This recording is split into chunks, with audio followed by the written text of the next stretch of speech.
프란치스코 교황이 현지 시간으로 21일 아침 7시 반, 향년 88살로 선종했습니다. 바티칸에서는 잠시 후 저녁 8시부터 교황의 입관식이 엄수될 예정인데요. 교황의 선정 소식에 종교와 지역을 떠나 전 세계가 깊은 애도를 전하고 있습니다. 국제부 연결해 자세히 알아보겠습니다. 정유신 기자, 교황청 발표 내용부터 전해주시죠. 네, 교황청 국무처장인 케빈 페럴 추기경은 프란치스코 교황이 현지 시간 21일 아침 7시 35분 선종했다고 발표했습니다. 페럴 추기경은 교황이 성부의 집으로 돌아갔다며 교황은 전 생애를 주님과 교회를 위한 봉사에 헌신했다고 밝혔습니다. 교황의 공식 사인은 아직 알려지지 않고 있지만 뇌졸중일 수 있다는 보도가 이탈리아 현지 언론에서 나오기도 했습니다. 선종한 프란치스코 교황의 입관식은 잠시 뒤인 현지 시간 21일 저녁 8시 바티칸 내 교황의 거처인 산타 마르타의 집에서 거행될 예정이라고 교황청은 밝혔습니다.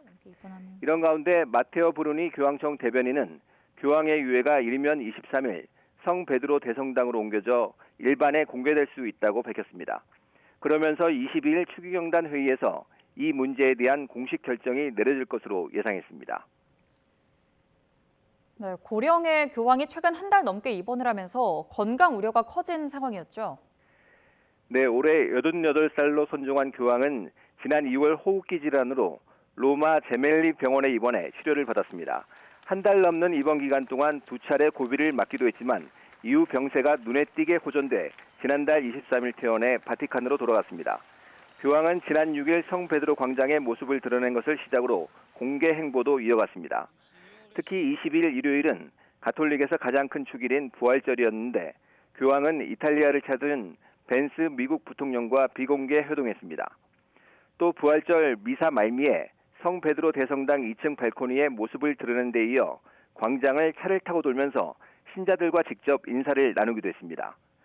이날 교황이 대독시킨 부활절 강론이 전쟁을 끝내려는 사실상 마지막 메시지였습니다. 전쟁 당사자들에게 휴전을 촉구하고 평화의 미래를 열망하는 굶주린 이를 도와줄 것을 호소한다는 가자 지구와 우크라이나의 휴전과 평화를 촉구하는 내용이었습니다. 네, 종교와 지역을 떠나서 전 세계적으로 애도와 추모의 물결이 이어지고 있다고요? 우선 성 베드로 광장엔 교황의 선종 소식을 들은 가톨릭 신자와 관광객들의 발길이 이어지고 있습니다. 또 로마시는 관청 건물에 일제히 조기를 걸었습니다. 프랑스 파리의 노트르담 대성당은 프란치스코 교황을 기리기 위해 88번 종을 울리기도 했습니다. 파리의 명소 에펠탑은 교황의 선종을 애도하는 뜻에서 21일 밤 불을 켜지 않기로 했습니다. 이와 함께 가톨릭 전통이 강한 스페인은 사흘간 프란치스코 교황의 출신국인 아르헨티나와 이웃 브라질은 7일 동안 국가 애도 기간을 갖습니다. 각국 정상의 애도 메시지도 줄을 잇고 있습니다. 안토니우 구테우스 유엔 사무총장은 교황은 평화와 인간의 존엄성, 사회 정의를 외치는 탁월한 목소리셨다며 삶의 가장자리에 내몰린 이들이나 분쟁의 공포에 갇힌 사람들을 위하셨다고 평가했습니다. 중동의 앙숙인 이스라엘과 이란도 교황의 선종 소식 앞에선 한 목소리로 애도했습니다. 이런 가운데 집권 일기 때부터 교황과 대립해온 도널드 트럼프 미국 대통령의 애도 메시지는 상대적으로 짧았습니다. 트럼프 대통령은 SNS에 프란치스코 교황의 안식을 빈다며 신이 교황과 교황을 사랑한 모든 이를 축복하시기를 이라는 두 문장을 남겼습니다.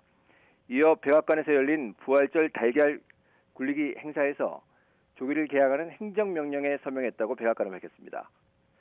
트럼프 대통령은 교황은 좋은 사람이었다며 그는 세상을 사랑했고 그렇게 할 수 있어서 영광이었다고 말했습니다. 지금까지 국제부에서 YTN 정유신입니다.